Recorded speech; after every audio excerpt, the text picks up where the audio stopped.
Arrojo today at Fibre Salon in San Diego. And I just wanted to ask you a few questions just to get a little bit of your knowledge. First question, what do you think is the key to success? The first thing is, I would say, you've got to know exactly what you want. Have a destination. Make sure you really think about what you're trying to accomplish. Yeah, so get laser focused. And I always say that it's going to change throughout your journey. So try and work on a 1-year plan.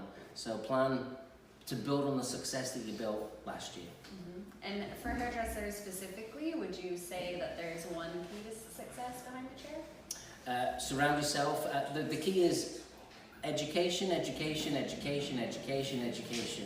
Like yeah? that. Learn from people that inspire you, people that mentor you, people whose work that you like. Listen to them, follow them, and try to take a little piece of them and bring it into your world, into yourself, but realize that you're not going to be a copy, but really what you should be is focusing on yourself, but use them as a guiding spirit to help you become who you want to be. So speaking of education, there's a lot of changes going on in the education world right now. What are your thoughts on education and the value of online versus in-person versus hands-on versus all the different forms that we're receiving right now? Well, one of the things that I really have focused on is that when you come to education with Arrojo, it should be always practical. You should do all your homework by online. You should watch, learn, study online. When you go to those classes, try and find a class that's going to get you out of the seat so that you can actually do the practical. Think of it as watching is your homework, and then when you come into the workshop, that's when you do your practical. And if you do that, you're spending it's a better value because you can only learn so much by watching. And what looks easy is less easy when it's in your hands and someone's guiding you.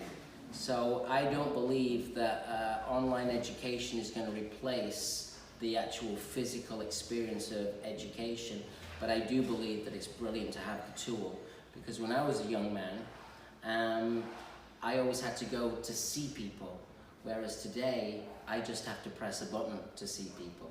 So I like to see them, and I can get to see whether I like their style, and if I like their style, then I can go to the next level and get that personal, hands-on educational experience, which is paramount. And if you are working independently and you don't have an education system around you, I think you should be in the classroom at least once a quarter, and that's going to help you grow. And it's not just going to help you grow with your technical skill, it's also going to help you grow with your positive energy. It's going to keep you focused, and it's going to keep you open to continuation of learning, and the older you get, the more you need to learn. Great. So on that note, in a virtual world, social media has had a big impact on our industry specifically.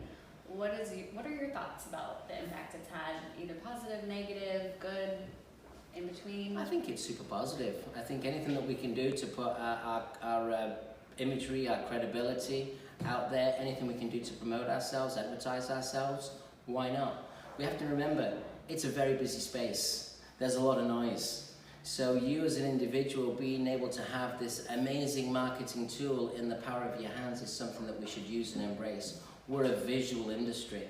Use that visual industry, or use those visual tools to help you promote your business, promote your brand, stay connected to it, but realize and recognize that that's just one facet of building a very successful, strong career in our industry. It's not the facet, it's just one facet. So while people continue to explode with and build followers and following, notice that the trend of social media is continuing to change. It's much more about engagement, it's much more about connectivity than it is about gathering followers. And you know, at the end of the day, I do clients every day, and I do an abundance of clients every day. And really, a successful stylist is somebody that needs to build a clientele. And you can't necessarily learn how to build a clientele on social media. But what you can do is you can use some of those social media tools to help you promote yourself, to help you see what is out there in the industry. But I do think it's very important that we realize that, you know, a picture paints 1,000 words, but I'm making pictures on the hour, every hour, because that's what a regular professional hairdresser does. We service clients, and we need to build a clientele and not just do one client a day. If you could give somebody advice on how to build a clientele, what would your best piece of advice be? Be nice. Be nice. Yeah. The best piece of advice, I can tell you how to build a clientele. You take 5 business cards out every day, and you don't come home until you've given those 5 business cards out. And then you use your social media to direct clients to show you the work, because that will validate you. So for example, if I saw you walking down the street and I said, oh, she looks cute, she looks great, I'd love to cut her hair, I'd say, oh, who cuts your hair? You tell me who does it, I'd pay you a compliment. Then I'd hand you one of my cards and say, well, if you ever need a new hairdresser, I'm your guy and you can check me out on social media. It's right there. That way, I am not invading, but I'm just offering. And if you give 5 cards out a day for a year, that's a practice. If you do that 5 days a week, 5 cards a day, that's 25 golden tickets that you've handed out. Trust me, if you do that for a year, you will build a clientele, no problem, because 1 client, you can get 2. 2 clients, you can get 4. That's how it works. But the hardest one is to get that momentum build and staying positive while you do it. Most people overestimate what they can achieve in a year, and they underestimate what they can achieve in 10. I'm a firm believer that in this industry, it's a get-rich-slow industry, so we have to really realize that it might take a little bit longer to get the momentum, but do the right practice so the momentum really follows through. That's awesome. What's your best advice for stylists that want to be educators? The best advice I can give to someone that wants to be an educator is go to the best education, get connected to maybe some brands, because they need educators, they need fans, they need followers, and maybe navigate your way through.